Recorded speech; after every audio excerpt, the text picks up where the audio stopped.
Chapter 30. Developing Christlike Attitudes Toward Others.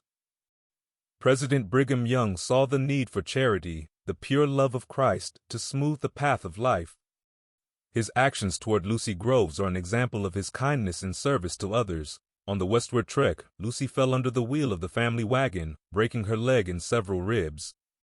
President Young set the broken leg and gave her a blessing.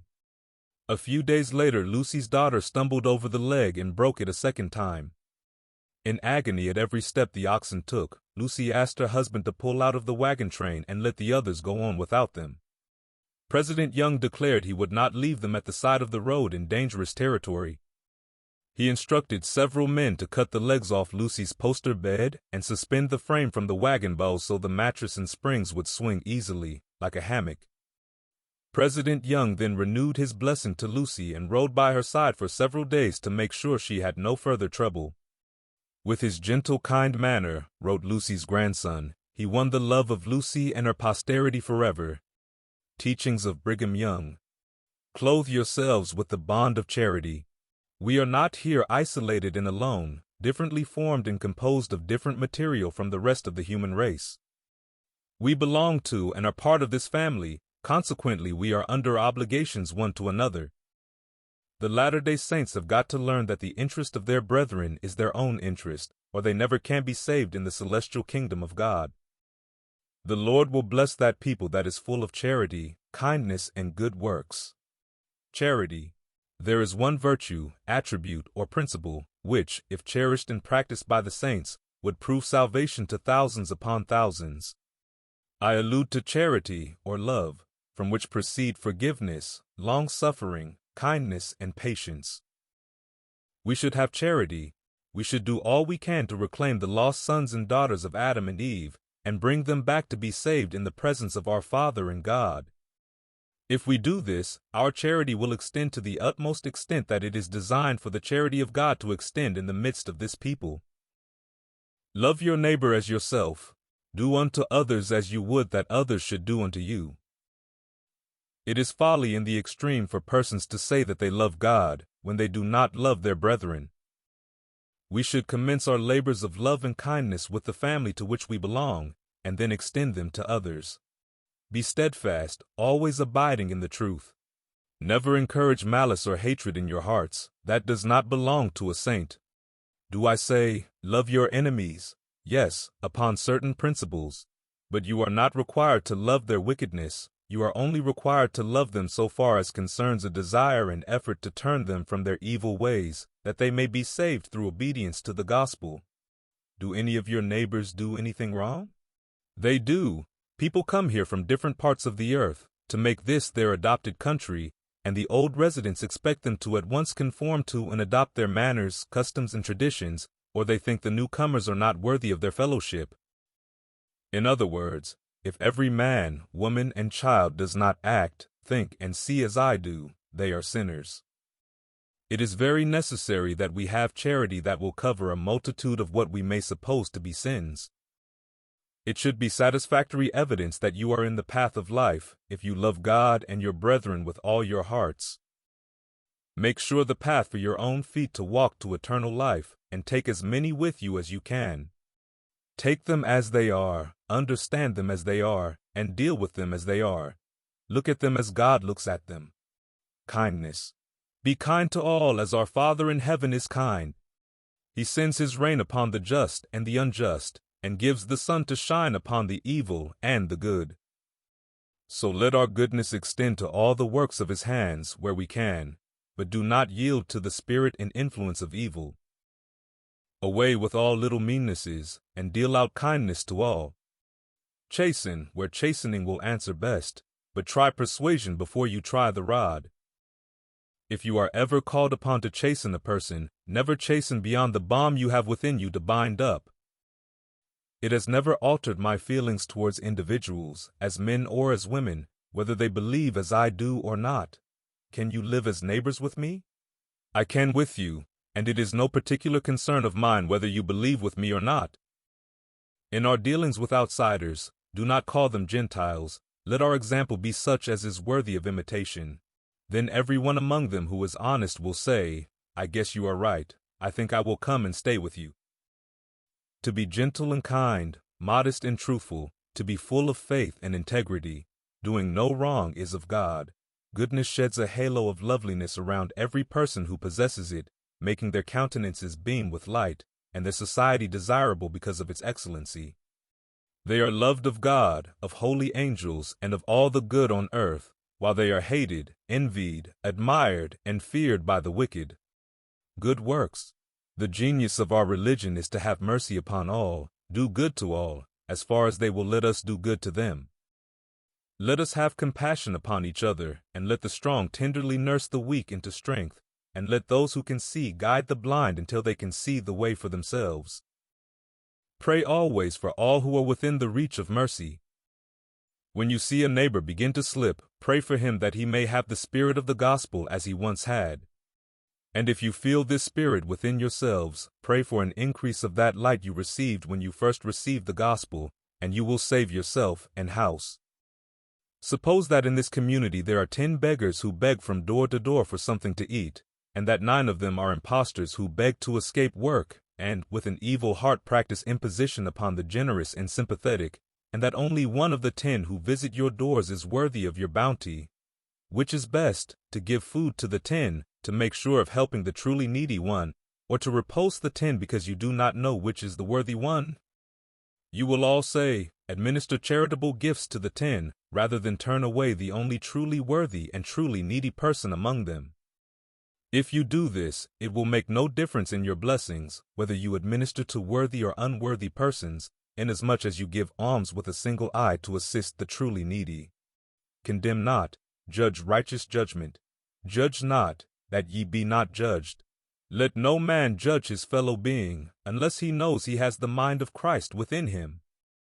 We ought to reflect seriously upon this point. How often it is said, such a person has done wrong, and he cannot be a saint, or he would not do so. How do you know? Do not judge such persons, for you do not know the design of the Lord concerning them. Therefore, do not say they are not saints.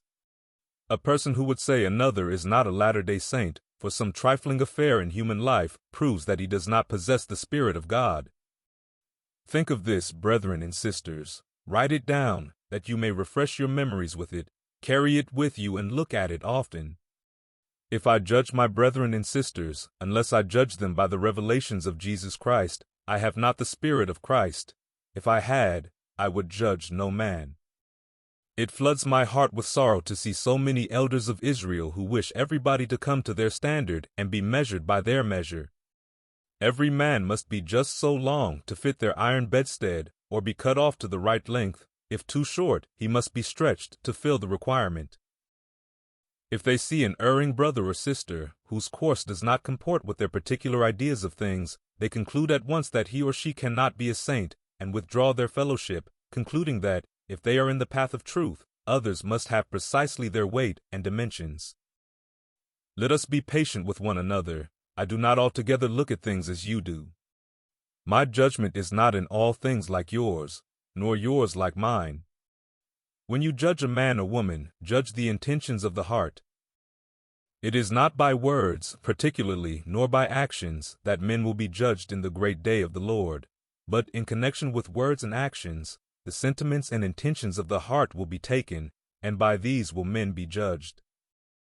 Let all Latter-day Saints learn that the weaknesses of their brethren are not sins. When men or women undesignedly commit a wrong, do not attribute that to them as a sin. Let us learn to be compassionate one with another.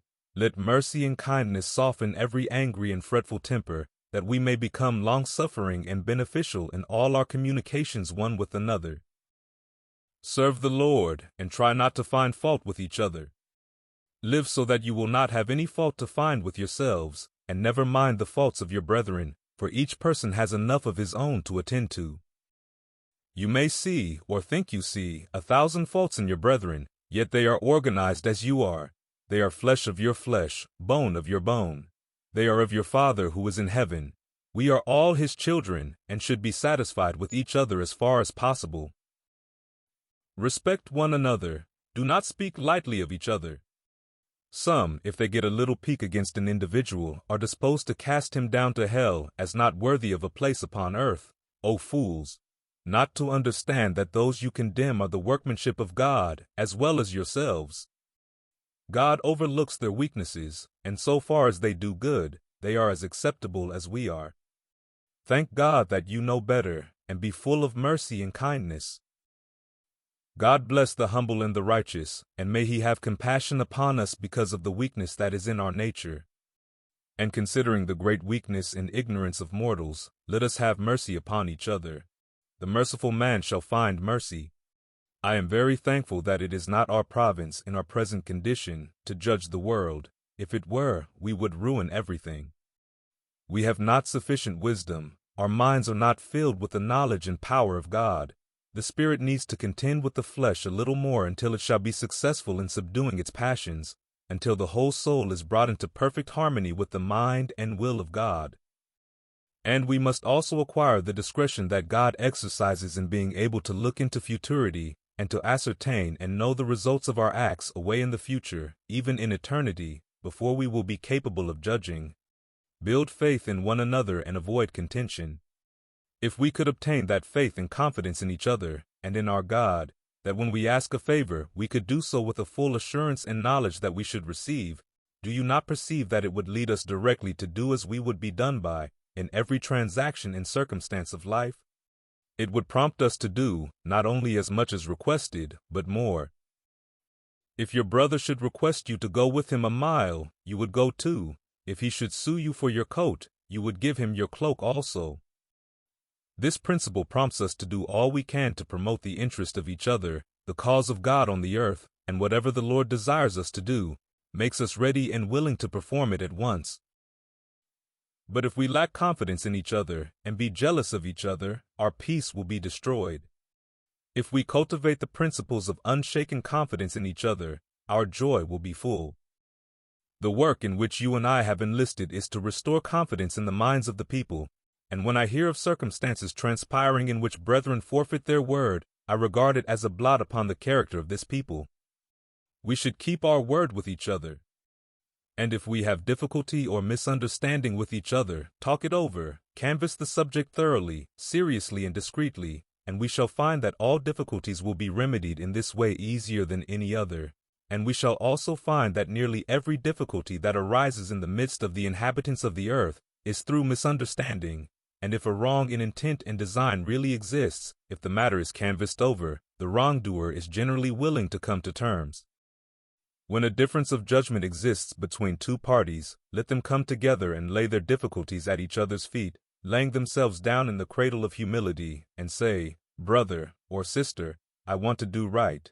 Yea, I will even wrong myself to make you right." Do you not think that a man or woman, acting in that manner towards his or her neighbor, would be justified by the law of righteousness? Their judgments come together, and they are agreed. There would consequently be no need of calling in a third person to settle the difference. After taking this course, if you cannot come together, then call in a third person and settle it.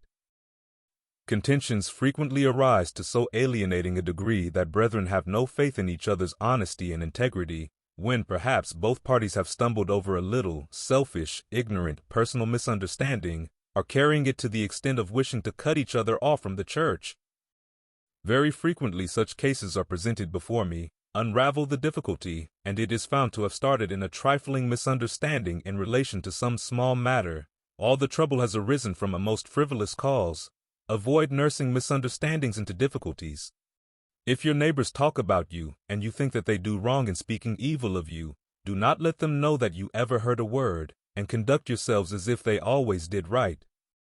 Let us from this time forth live so as to create confidence in all men with whom we deal and come in contact, and treasure up each particle of confidence we obtain as one of the most precious possessions mortals can possibly possess.